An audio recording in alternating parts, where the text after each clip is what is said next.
Hello friends, எல்லோருக்கும் வணக்கம். Welcome to Anand's kitchen. இன்னைக்கு நாங்கள் இந்த நெத்தலி மீனில் தீயல் எப்படி செய்கிறதுன்னு பார்ப்போம். வாங்க வீடியோக்குள்ளே போகலாம். இதில் பார்த்தீங்கன்னா 200 grams நெத்தலி மீன் எடுத்திருக்கிறேன். நெத்தலி மீன் எடுத்து கழுவி எல்லாம் துப்புரவாக்கி கழுவி க்ளீன் பண்ணியிருக்குது. இப்போ இது கொஞ்சம் பெரிய நெத்தலி தான், சின்ன நெத்தலியும் போடலாம். நான் பெரிய நெத்தலி எடுத்திருக்கிறேன். அதுக்கு வெங்காயம் தேவையான இது பம்பா வெங்காயம், ஒரு சின்ன வெங்காயம் 2 எடுத்து இப்படி மெல்லிசா நீட்டாக வெட்டி வச்சிருக்கிறேன். அதை இதில் போடுவோம். இதில் 4 பச்சை மிளகாய் நீட்டாக கீறி வச்சிருக்கிறேன். அதோட கொஞ்சம் கருவேப்பிலையும் எடுத்து வச்சிருக்கிறேன். ஒரு நெட்டு கருவேப்பிலை அதையும் இதில் போடுவோம். இந்த சின்ன கத்தரிக்காய் இதில் கீறி வச்சிருக்கிறேன் நீட்டாக. உங்களுக்கு பெரிய இந்த பேர்பிள் கத்தரிக்காய் வேணுமென்றாலும் போடலாம். சின்ன கத்தரிக்காய் கூட டேஸ்டாக இருக்கும். அதில் ஒரு 2 கத்தரிக்காய் எடுத்து இப்படி நீட்டாக கீறி வச்சிருக்கிறேன். அதே இதில் உங்களுக்கு தேவை இல்லாட்டி விடலாம். உங்களுக்கு கத்தரிக்காய் பிடிக்கும் என்றபடியாக போடுறேன். இதில் மாங்காயும் எடுத்து தோல் சீவிட்டு இப்படி இந்த சைஸில் வெட்டி கழுவி வச்சிருக்கிறேன். அதையும் இதில் போடுவோம். மஞ்சள் தூள் ஒரு 1/2 டீஸ்பூன் எடுத்து வச்சிருக்கு.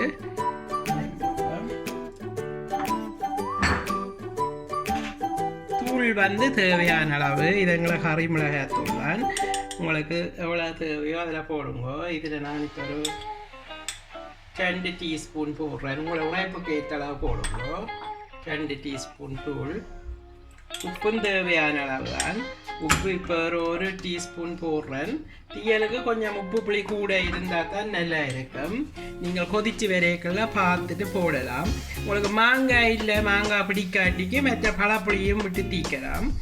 பழப்புளி எவ்வளோ தேவையோ உங்களை தீயலுக்கு ஏற்ற மாதிரி போட்டு விடுங்க. இது கோகோனட் மில்க் பவுடர் தான் இன்றைக்கு எடுத்திருக்கிறேன். ஃப்ரெஷ் கோகோனட் பால் கிடைக்கல, எடுக்க முடியல. அதால் மில்க் பவுடர் தான் கரைச்சிருக்கிறேன். இதில் 1.5 டேபிள் ஸ்பூன் பவுடர் எடுத்து தண்ணி விட்டு கலக்கினான். சுடு தண்ணி விட்டு அதை எங்கே போட்டுடுவோம். சில பேர் இதுக்கு ஒரு சொட்டு நல்லெண்ணெயோ ஒரு கொஞ்சம் நல்லெண்ணெய் 1 டேபிள் ஸ்பூன் நல்லெண்ணெயோ மற்ற எண்ணெய் இருந்தாலும் போடுறது. ஆனால் நான் ஒரு எண்ணெயும் விடையில்லை. எங்களுக்கு ஹெல்த்திக்கு எண்ணெய் தேவையில்லை. எல்லாம் போட்டாச்சு. நெத்தலி மாங்காய் தீயல். மாங்காய் போட்டு தீக்கிறதான் நெத்தலி தீயலுக்கு விசேஷம். மற்றது இதில் ஆயில் ஒன்றும் நான் விடையில்லை. ஹெல்த்தியாக செய்கிறபடியாக ஆயில் தேவையில்லை. எண்ணெய் விட்டு வதக்க ஒன்றும் தேவையில்லை. இதை அப்படியே அவிய வைக்கிறதான். கூட பேருக்கு இந்த தீயல்ன்ற விஷயமே தெரியாது. கூடாக்கள் தீயல் செய்கிறதுண்டா அது என்ன தீயல் எப்படி செய்கிறதுண்டெல்லாம் கேட்பினா நான் இதுதான் அந்த தீயல் செய்கிறது.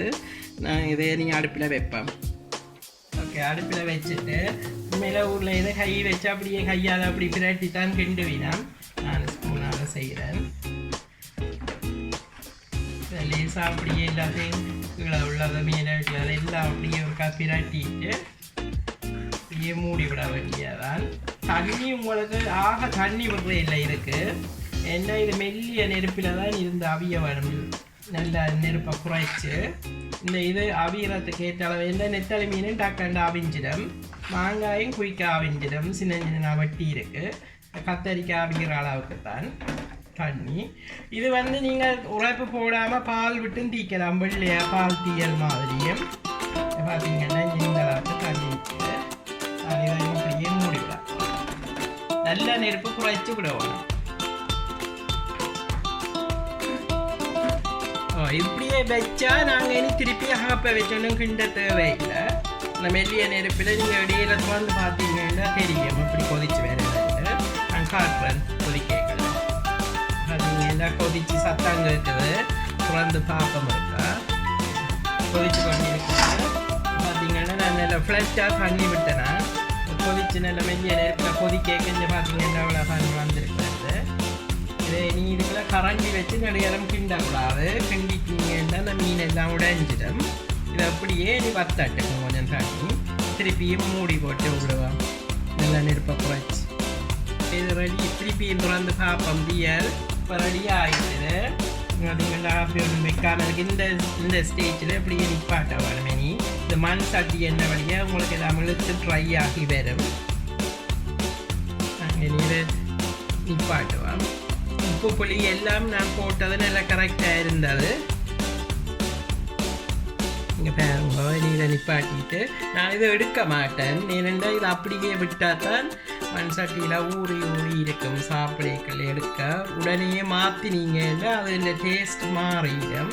அதனால் நான் இது ட்ரான்ஸ்ஃபர் பண்ணல, இப்படியே நிப்பாட்டி விட போகிறேன்.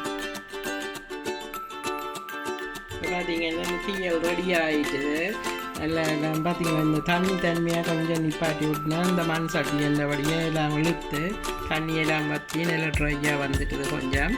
இது நீங்கள் சோறோடையோ புட்டோடையோ என்னத்தோடையோ இருந்தாலும் சாப்பிடலாம், நல்லா இருக்கும்.